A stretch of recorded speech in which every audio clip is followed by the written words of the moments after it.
Fabric কৰিলে কালাৰটো গুচি যায় নেকি, বা ধৰি লওক ফেব্ৰিকৰ কালাৰবোৰ শুকাই গ'লে কি কৰিব লাগে, তেনেকুৱা ধৰণৰ কিছু কথা আজি আপোনালোকৰ লগত মই পাতিম। কাৰণ বহুতে মই ফেব্ৰিকৰ মানে ক্লাছ দিওঁনে সোধে, কিন্তু মোৰ সময় একেবাৰে নিমিলে, যাৰ বাবে মই তেনেকৈ ধৰি লওক ক্লাছ দিয়া নাই ফেব্ৰিকৰ। আৰু এটা কথা, কামবোৰ অকণমান বেলেগতকৈ বেলেগ হ'লে ভাল লাগে, নহয়নে? আনক কপি কৰি বা তেনেকৈ মোৰ ইমান ভাল নালাগে। মই নিজৰ মাজত যিখিনি আছে সেইখিনি মই একচুৱেলি দিব বিচাৰোঁ যিকোনো এটা কামত। আনে কি কৰিছে কি নকৰিছে সেইটো মোৰ মেটাৰ নকৰে, কিন্তু মূল কথা কষ্ট অকণমান হয় যেতিয়া কিছুমান কাম আমি অকণমান ব্যতিক্ৰমকৈ কৰিবলৈ লওঁ। যেনে এই কাপোৰযোৰ সম্পূৰ্ণ হৈছেই বাৰু, হ'বই, আৰু মই হোৱাৰ পিছত দেখুৱাম। এতিয়া ফেব্ৰিকৰ ক্ষেত্ৰত ইয়াত মই পাৰ্ল কালাৰটো ব্যৱহাৰ কৰিছোঁ, লগতে কিছু কিছু ক্ষেত্ৰত মই কেমেলৰো ব্যৱহাৰ কৰিছোঁ। এই দুইটা কালাৰে ব্যৱহাৰ কৰা হৈছে, আৰু ষ্টন ৱৰ্ক আছে কাপোৰযোৰত অকণমান হাইলাইট কৰাৰ বাবে। আৰু কাপোৰযোৰ হৈছে হেণ্ডমেড মিক্স পাট, খুব সুন্দৰ মেটেৰিয়েল। আৰু এই কাপোৰযোৰ অৰ্ডাৰৰ হয়, মোৰ বাবেও এযোৰ মই বনাইছোঁ দুৰ্গা পূজাৰ বাবে, এইযোৰো অৰ্ডাৰৰ। আৰু ভালেকেইযোৰ অৰ্ডাৰ আছে, কিন্তু লাহে লাহে পূজাৰ পিছতহে দিব পাৰিম, কাৰণ যিহেতু কাপোৰযোৰ কৰোঁতে সময় যথেষ্ট লাগে। ৰেডি টু ৱেৰ ব্লাউজো মই ৰেডি কৰি দিছোঁ, হাতত দুয়োখন হাততে দিয়া হৈছে এই ডিজাইনটো, আৰু লগতে ব্লাউজটোতো লেচ লগাই দিয়া হৈছে। কাপোৰযোৰ ফুল্লি পাৰ্টি ৱেৰ কাপোৰ হয়, আপোনালোকে পূজা, দুৰ্গা পূজা, বিয়া, আনকি বিয়াৰ ব্ৰাইডো পিন্ধিব পাৰে। যেতিয়া সম্পূৰ্ণ হ'ব তেতিয়া গম পাব কাপোৰযোৰ ধুনীয়া হেভি হৈছে। আৰু যদি আপোনালোকৰ ফেব্ৰিকৰ কালাৰবোৰ শুকাই যায়, ধৰি লওক বহুদিন হ'লে, একদম শুকাই গ'লে বাৰু ভাল নহয়, কিন্তু যদি অলপ অলপ গোট মাৰে তেতিয়াহ'লে তাত আপোনালোকে ৰিম'ভাৰ দিব, যিটো আমি নেল পলিচ শুকালে যে দিওঁ, দুটুপ ৰিম'ভাৰ দি অকণমান লৰাই দিবচোন, খুব ধুনীয়া হয়। বহুতে এই প্ৰব্লেমটোৰ সন্মুখীন হয়। এয়া, আৰু মই ফেব্ৰিক কৰিবলৈ ব্ৰাছ আপোনালোকে নিজৰ প্ৰয়োজন অনুপাতে ল'ব, যি ব্ৰাছ লয় আপোনালোকে, কাৰণ ব্ৰাছৰ কথাটো আনে কৈ দিয়া নহয়, আপোনালোকে য'ত কমফৰ্ট ফিল কৰে সেইটো। আৰু আমি কাপোৰযোৰ হোৱাৰ পিছত ওলোটা ফালৰ পৰা আইৰণ কৰিব লাগে, ইস্ত্ৰি কৰিব লাগে, তেতিয়া ফুলটো মানে লাগি নধৰে।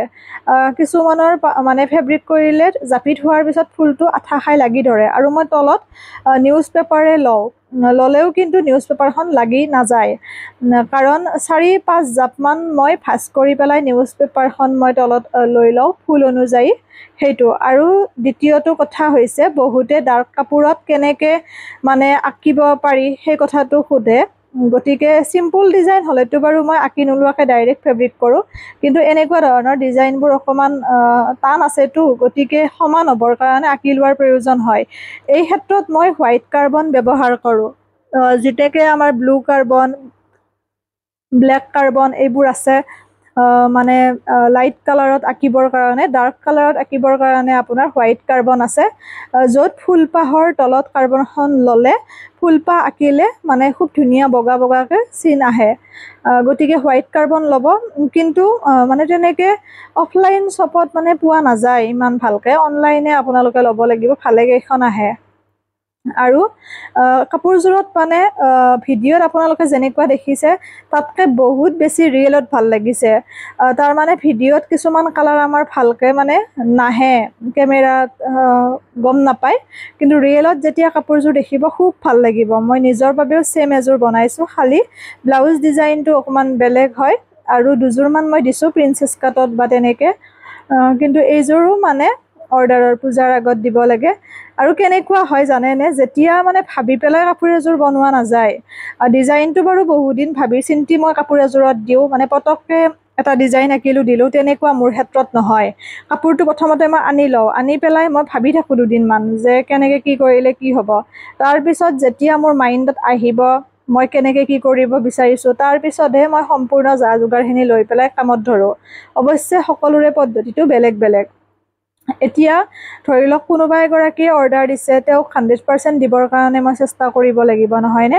আৰু এইবোৰ কাপোৰত যিযোৰ মই ফেব্ৰিক কৰি আছোঁ, ইয়াতে ভালেকেইটা কালাৰ আছে, ষ্টন ৱৰ্ক আছে, আৰু সময় বহুখিনি লাগে। মানে এতিয়া ধৰি লওক এপ্লিক ৱৰ্কত ফুলটো লগাই দিলোঁ, বা ৰিবন এম্ব্ৰইডাৰী, এইবোৰ সহজ ইজি হয়, কাৰণ কাপোৰযোৰত মাজতে এপাহ ফুল দিলোঁ, বা চাদৰখনত দুপাহ কোণত দি দিলোঁ, তেনেকৈ হ'লে এদিনত 2-3 যোৰ কাপোৰ বনাব পৰা যায়। কিন্তু এই কামটোত আচলতে ভালেখিনি সময় লাগে আৰু মই নিজৰ মতেৰে ভাবোঁ যেতিয়া কাপোৰ এযোৰ বনাওঁ তাত সম্পূৰ্ণ ক্ৰিয়েটিভ হ'ব লাগে বা ক্ৰিয়েটিভিটিটো থাকিব লাগে তেতিয়া ধৰি লওক সেই কাপোৰযোৰ ভাল লাগে দিও ভাল লাগে বা পিন্ধাজনেও ভাল পায় আৰু যিটো বস্তু বৰ্তমান সকলোতে চলিছে সেইটো পিন্ধি ইমান এটা মানে ভাল নালাগে অকণমান যদি ব্যতিক্ৰম ৰূপত মই আগবঢ়াই দিব পাৰোঁ কিন্তু এটা কথা পূজাৰ আগত কিন্তু মই অৰ্ডাৰ ল'ব নোৱাৰিম পূজাৰ পিছত কাৰোবাক লাগিলে দিয়াটো বেলেগ কথা কাৰণ অৰ্ডাৰ যিহেতু ভালেখিনি আছে আৰু কাপোৰ ৰেডি কৰিছোঁ ৩-৪যোৰমান সেইখিনিও মই আপোনালোকক দেখুৱাম সোনকালে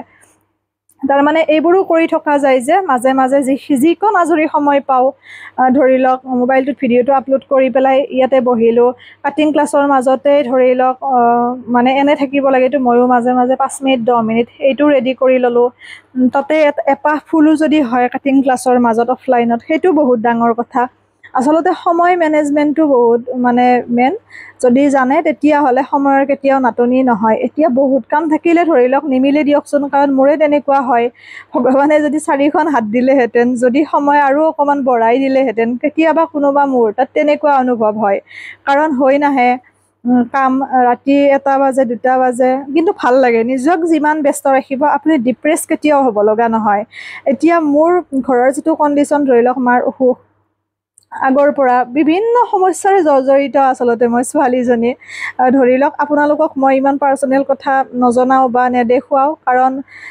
ফেচবুক বা ছ'চিয়েল মিডিয়াত ইমানখিনি উদঙাই দিয়াটো মই মানে ভাল নাপাওঁ এতিয়া যিখিনি মোৰ ক্লাছত আহে অফলাইন ষ্টুডেণ্ট তেওঁলোকে ধৰি লওক দেখি আছে বা গম পাইছে সেই ক্ষেত্ৰত তেওঁলোকে বুজি পাইছে মোৰ জীৱনটো কিমান কঠিন হয় এতিয়া কঠিন হ'ল বুলি সেইটোক লৈ দুখ কৰি বা একো কাম নকৰি পেলাই থাকিও যদি মই থাকিলোহেঁতেন ডিপ্ৰেশ্যন হৈ গ'লহেঁতেন বা মোৰ মানসিক স্থিতিটো ভাল নাথাকিব সেইবাবে মই নিজক এনেকৈ ব্যস্ত ৰাখোঁ যাতে কোনো ধৰণৰ দুশ্চিন্তা এটা বেয়া মন বা বেয়া মানসিকতাই মোক মানে কোনো কাৰণত মানে স্পৰ্শ কৰিব নোৱাৰে সেই ধৰণে মই নতুন নতুন মানে কামেৰে নিজক ব্যস্ত ৰাখোঁ আৰু মনটো ভাল হৈ থাকে সেইটো কথা আৰু এতিয়ালৈ ধৰি লওক যিমানখিনি মানুহ লগ পাইছোঁ যিসকল ডিপ্ৰেছ বা যাৰ ধৰি লওক এটা চিন্তাত থাকে প্ৰত্যেক মুহূৰ্তত সেই মানুহখিনি মানে কৰ্মবিমুখ প্ৰায় এলেহুৱা ধৰি লওক কাম নকৰে সেই মানুহখিনিৰহে সেই প্ৰব্লেমটো দেখা পাওঁ গতিকে তাৰ পৰা বুজি উঠিছোঁ কাম কৰিব লাগে যিমান পাৰি এয়া ব্লাউজটোত এনেকৈ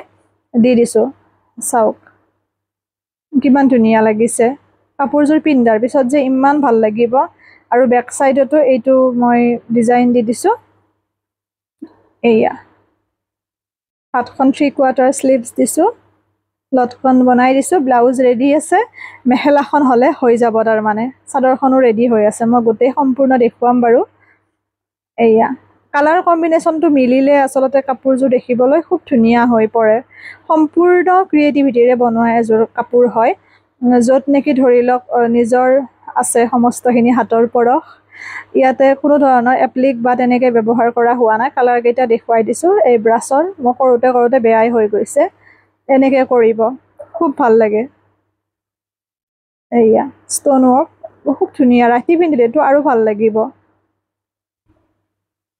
এনেকৈ আৰু এবাৰ মই দেখাই দিছোঁ ক'ৰ পৰা ভিডিঅ'সমূহ চাই জনাবচোন আৰু ফেব্ৰিকৰো অনলাইন ক্লাছ বিচাৰে নেকি আপোনালোকে জনাব কেতিয়াবা আনিম বাৰু এদিন কিন্তু এতিয়া মোৰ তেনেকৈ সময় নাই পূজাৰ আগত পূজাৰ পিছত যদি বিচাৰে মই ফেব্ৰিকৰ অনলাইন ক্লাছ এটা আনিম একেবাৰে কম ফিজেৰে যাতে সকলোৱে অকণমান হ'লেও জ্ঞান আহৰণ কৰিব পাৰে তেনেকৈ 3-4টামান ফেব্ৰিকৰ ওপৰত মই অকণমান দিম কিছু যদি বিচাৰে আৰু জনাব সেইটোৱে ব্যস্ত ৰাখিব লাগে আৰু ছোৱালীসকলে মহিলাসকলে নিজৰ যিখিনি হাতৰ বিদ্যা আছে কাৰণ সকলোৱে কিবা নহয় কিবা এটা জানে সেইখিনি নিজৰ মাজত নাৰাখি পেলাই দেখুৱাই দিয়কচোন 10গৰাকীক 10জনক কিজানি সেইটোৱে আপোনাৰ পৰিচয়ৰ কাৰণ হৈ পৰে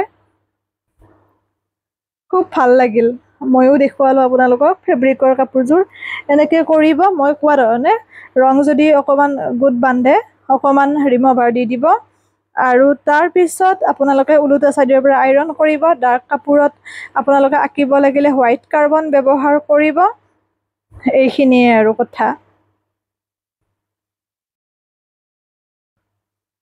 কিমান ধুনীয়া হৈছে আৰু অনলাইন কাটিং ক্লাছ মোৰ 5 ছেপ্টেম্বৰৰ পৰা আৰম্ভ হ'ব। ৰেজিষ্ট্ৰেশ্যন মই কালি কৰিম। যদি আপোনালোকে মানে কৰিব বিচাৰে ক্লাছটো মোক আজিয়ে মেছেজ কৰিব ইনবক্সত বা কমেণ্ট বক্সত হ'লেও। মই ফোন নাম্বাৰটো দি দিম। গম পাইছে গোটেইখিনি দুমহীয়া কোৰ্চ, ফিজ 2000। যদিও দুমহীয়া বুলি কওঁ, 3 মাহ 6 মাহো লাগিব পাৰে প্ৰেক্টিছৰ বাবে মই সময় দিওঁ। এটা ঘৰুৱা পৰিৱেশেৰে ক্লাছটো কৰোঁ, গতিকে ইচ্ছা কৰা সকলে কৰিব পাৰিব। আৰু দীঘলীয়া মই নকৰোঁ আজিৰ ভিডিঅ'টো। আশা কৰোঁ আপোনালোকে ভাল পাইছে। পুনৰ নতুন ভিডিঅ' এটিৰে লগ পাম। সকলো ভালে থাকিব, সুস্থ থাকিব, হাঁহি থাকিব, নিজৰ যত্ন ল'ব। আৰু আজি অফলাইন কাটিঙৰ মাজতে মই ফেব্ৰিক কৰি আছিলোঁ, তাৰে ভণ্টিজনীয়ে অকণমান দেখুৱাই দিছে। এয়া হৈছে মোৰ অফলাইন কাটিং ক্লাছৰ দৃশ্য। এয়া ব্লাউজটো সিহঁতকো দেখুৱাই আছিলোঁ। এয়া চাওক, তাৰ মাজতে ময়ো বহি লৈছোঁ যিকণ আজৰি সময় পাওঁ। এয়া কিমান ভাল লাগে ৰঙৰ মাজত নিজক মানে ৰাখিব পাৰিলে। ৰঙীন হৈ পৰে জীৱনটো। দুখ থাকিলেও, কষ্ট থাকিলেও, বেয়া লাগিলেও এই ৰংবোৰৰ মাজতে যেন পোহৰ দেখা পাওঁ, সুখী কৰি তোলে।